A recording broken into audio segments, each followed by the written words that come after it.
It's the book of Isaiah, chapter 19, starting at verse 14, and it reads, "The Lord Yahweh Ba'ashem Yahushai have mingled a perverse spirit in the midst thereof, and they have caused Egypt to err in every work thereof, as a drunken man staggereth in his vomit." I'm going to read it in the NLT. "The Lord has sent a spirit of foolishness on them, so all their suggestions are wrong. They cause Egypt to stagger like a drunk in his vomit." You know, scriptures talk about following out a multitude to do, or folly is straight, Salakia, folly is set in great dignity in Babylon the Great, aka America. Verse 15, the point, "Neither shall there be any work for Egypt which the head or tail, branch or rush may do. There is nothing Egypt can do. All are helpless, the head and the tail, the noble palm branch and the lowly reed." I want to start off by giving all praise, all honor, and all glory to Kol Elohim La Yahweh, Ba'ashem Yahushai, Ba'ashem Kodesh Bakatham. Double honors to the elders and to the apostles of the great millstone who do teach and rule well. Peace and salutations to the Akim, across the four corners of the earth, pushing its truth with faith and with sincerity, as well as risking their lives and their freedom to do so, now more so than ever. Shalom to the Akim and the Akwat up there listening and learning. Lord, willingly, this is edifying. Shalom to the Israelite foreigners scattered abroad in the land of other nations, appearing like the other nations, but who subscribe to this truth. To you, I say Shalom. This is the brother Yahweh Sab, coming at you another lesson through the Spirit and through the power of Yahweh Ba'ashem Yahushai. And this lesson is in regards to pretty much a video I was watching. I forgot, I seen it a couple days before, but I just watched the video, or it was like a 5-minute video. I think it's a brother from Chicago. Forgive me for not knowing the brother's name or his page, but pretty much because I guess this Coca-Cola or Pepsi-Cola company basically laid people off in Chicago. But it's so spiritual because, you know, they were talking about, you know, brothers pretty much frequent Chicago a lot. And although they did that 2 days ago, yeah, say 2 days ago, it was one that was closed in Cincinnati today, and now they ain't showing. Hey, that's some shit. Slovakia.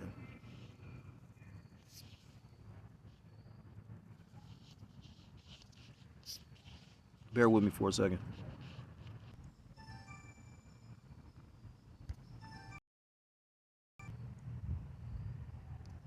Rolled through here was my truck. I rolled through here at 1 o'clock, and this was 5 days a week, sometimes 6 days a week, and I don't start till 2 o'clock. John Coley represents workers here and in other Pepsi facilities in our area with Teamsters Local 727. And yet and still, they didn't tell the union shit. But the thing is this, what a lot of people fail to realize is these unions be in cahoots with the companies. You know, I had a few different union jobs. The unions are nothing like they was back in the day. You know, I was listening to Elder Mwatazak speak on that very same fact. You know, he said he part of a union. You know, he was like pretty much, I think he's in the truckers union or Teamsters or something like that. He was like pretty much he deals with the product once it's off the boats. You know what I mean? He was like pretty much they union bowed down. You know, because, yeah, this shit funny. Never seen something like this. A big company acting this way is deplorable. PepsiCo Beverages North America issued a statement saying in part, the decision to no longer operate at 51st Street is a difficult one. This is a more than 60-year-old building that has physical limitations. Juan Gonzalez was on first shift and had worked here for most of his life. 45 years in 2 minutes. They've finished 45 years of my life. Watch breaking news on YouTube. Subscribe to ABC7 Chicago Eyewitness News.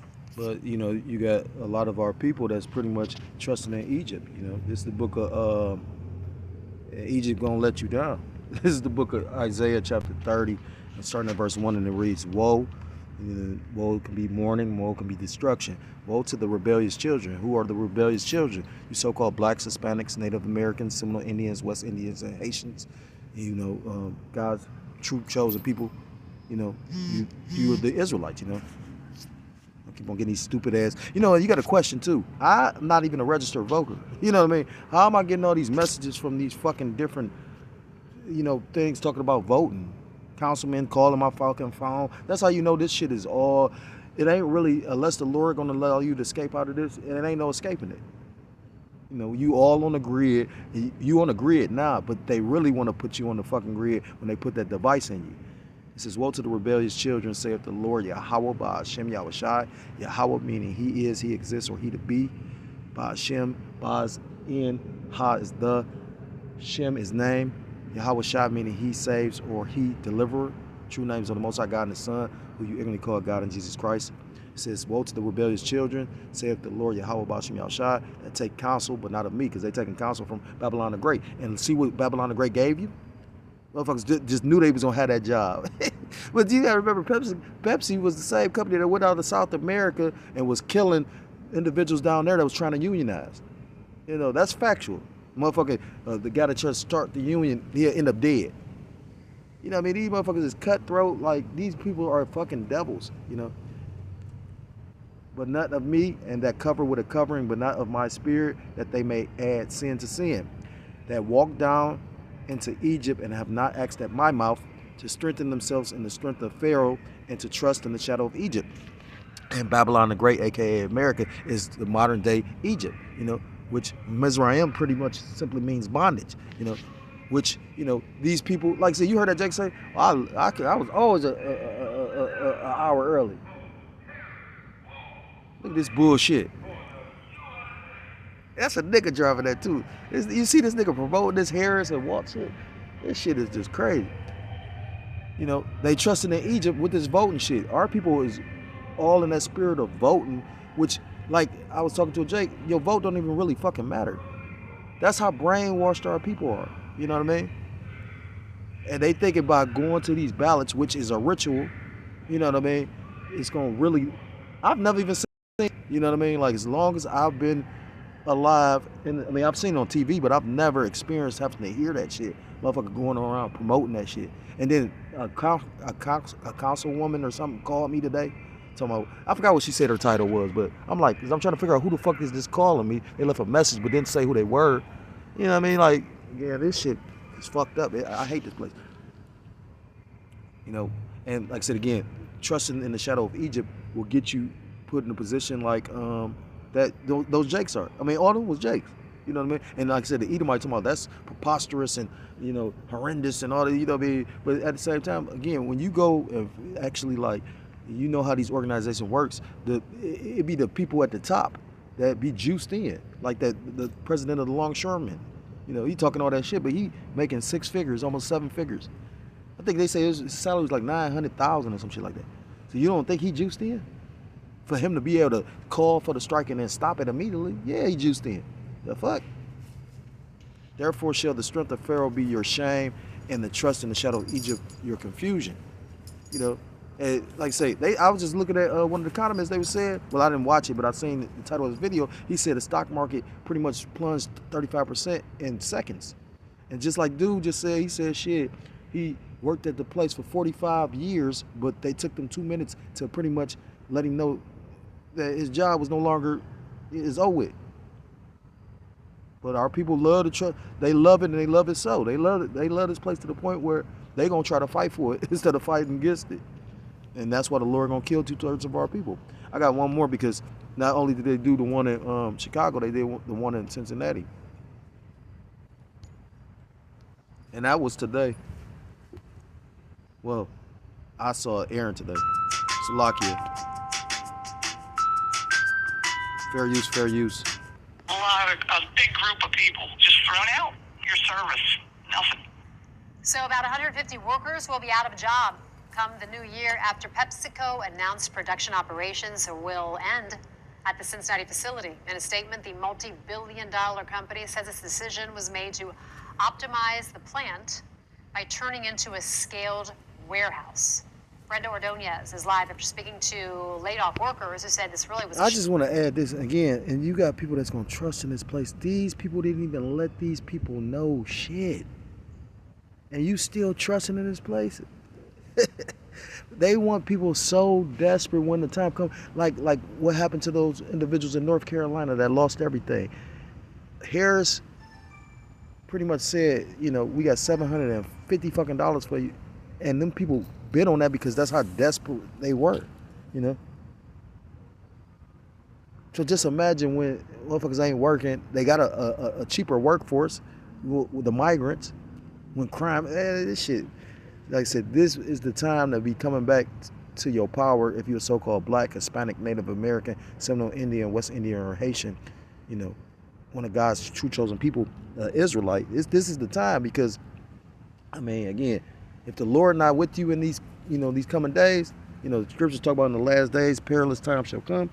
You know, perilous going into the word kalapos, meaning dangerous or fierce or difficult, you know. Shit, it's all bad for you. Shock. Yeah, Trisha, the worker I spoke to has been working here at the PepsiCo for about 33 years. She says while the abrupt layoff did come as a shock, she did notice some cracks in this facility over the last couple years. You didn't get to say goodbye. You didn't get to say goodbye to your supervisors, and you didn't get to say goodbye to a lot of people. After 33 years at PepsiCo's Cincinnati facility, it's not the send-off Anne imagined, just 6 months shy of her retirement. What infuriates you is they're standing there, and they're just... And I'm guarantee it's probably more people that they got like that than anything, you know. Now, I don't know how that worked, like, because I think, you know, they... Like, I know my dad, he worked for the post office, and he was able to take an early out where he didn't get his full retirement, but he got, like, a certain percentage of it. But he was ready. He like, fuck it, you know what I mean? You know, so, you know, I don't know how that worked, you know what I mean? Like, if she's not going to be able to get it or whatnot, like I said. And you heard what they said. This is a $1 billion company. You know, you got to remember how long Pepsi been around and how much, you know, all these goofy-ass Babylonians are addicted to Pepsi, you know. Just looking at a small group reading off their paper like it's a prepared speech, but it's not just that 40 people standing there. Every one of those people has anywhere from 2 to 5 people next to them. It's their kids, it's their spouses. On Monday, Anne, along with a handful of her coworkers, were notified the plant would be discontinuing production operations, leaving her... You know what? And that's where Proverbs chapter 1 pops into mind. You know, what the Lord said, because I've stretched out my arm and you refuse, I shall laugh at your calamity. You know, like all them Jakes. Because a job like that will make Jake proud. You know what I mean? You got a union job. You heard what dude said, I was there every day in my truck. You know, I'm still thinking about that. I was working there 45 years. That's for you trusting in Babylon the Great. You know, Lord said, I'm going to laugh at your calamity. Now she want to cry. Nobody give a fuck. You know what I mean? Like, because at the end of the day, it's going to get worse than that. I don't even know if I want to play this whole thing. You know what I mean? That's good enough at the end of the day. Scriptures talk about, you know, the beginning of sorrows. You know, and the Lord's visiting the earth by multiple means. And these loss of jobs, like I said, it tells you it won't be no work for Egypt. Talking about the grinder ceasing in the book of Ecclesiastes. And we're seeing that. And you're going to see even more after these elections. Mark my words. You know what I mean? Because it's prophesied. I just read it. Isaiah chapter 19, verse 5. It said, no work for Egypt. We in a time where they got this automation. You talk about Elon Musk talking about robotics and shit like that. Like, I mean, then they hit you with, oh yeah, you can have a part-time job if you want. No, you ain't gonna even have that. The fuck they gonna want a person to do it when they could, a machine can do it more efficiently? That's what's the whole point of the longshoreman strike, because they wanted to try to hold on to their jobs. But if this ain't something, you know, like that movie Upgrade, you know, he was able to work because he had a specialty skill. He built old school cars. He didn't trust machines and the technology. And that's why, to show you how devious the shit was, the machine wanted him more than anybody. On some like devil type shit, like I'm gonna get you because you the one that's really trying to, you know what I mean? Like on some Esau shit. You know, I listen to a lot of brothers do videos about the Rex 84 and the Project Operation Garden Plot, you know, how this pretty much set up to come after Jake, you know. It's the book of Matthew chapter 24 and verse 8, and it reads, all these are the beginning of sorrows, because it goes into, you know, when the disciples were asking the Messiah, you know, what would be the signs of his coming. Bear with me for a second.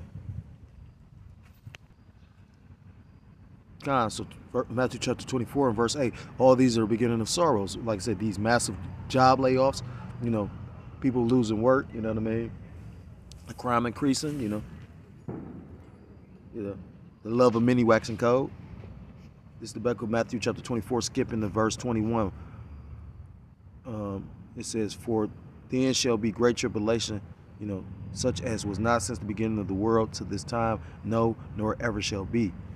You know, and that's pretty much talking about the time of Jacob's trouble. And you can see the Lord working the way he working, where, you know what I mean, like he's setting up everything so perfectly. You know, these people are going to be in a state of anger.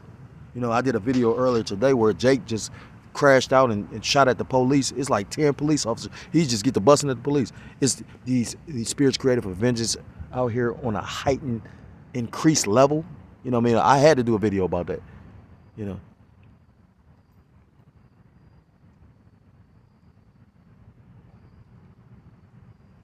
You know, and like I said again, that tribulation is, you know, basically the onstart of Jacob's trouble, you know.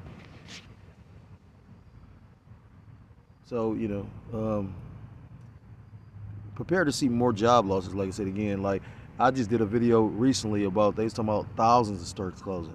You got a lot of stores closing because and I was talking to my neighbor, you're going to have even more closing because you got pretty much, nobody's got no money, you know. A lot of these retail stores, they don't make their profit until the times we're in now. You know, with these 3 satanic ass holidays, which is Samhain, which people only know about Halloween. Yeah, but Samhain. Then you got Thanksgiving Day, and then you got you know, Christmas. You know, this is a wicked ass time of the year. You know, then they tell you these devils talk about the Messiah was born on fucking the darkest day of the year. You know, Christmas is the darkest day where the sun is the furthest away from the earth. The sun doesn't, or the earth doesn't start going back. It's really the earth is furthest from the sun. The earth doesn't start rotating back closer to the sun until the day after. So I'm going to end the lesson there. If you're so-called Black, Hispanic, Native American, Seminole Indian, West Indian, or Haitian, I implore you to come back to the law, statutes, commandments of your power, whose true name in the Hebrew is Yahweh, Hashem Yahushua, or you will be destroyed. With that, I want to give all praise, all honor, and all glory to call Loyim La Yahweh, Hashem Yahushua, Hashem. Double honors to the elders and to the apostles of the great millstone who do teach and rule well. Peace and salutations to the Akim across the 4 corners of the earth, pushing his truth with faith and with sincerity, as well as risking their lives and their freedom to do so now more so than ever. Shalom to the Akim and the Akwata to listening and learning. Lord, willingly this was edifying. Shalom to the Israelite foreigners scattered abroad in the land of other nations, appearing like the other nations, but whom subscribe to this truth. To you I say shalom. Till next time, shalom, shalom, Kwam Yasharallah, and Mawath Lababal. Shalom, shalom.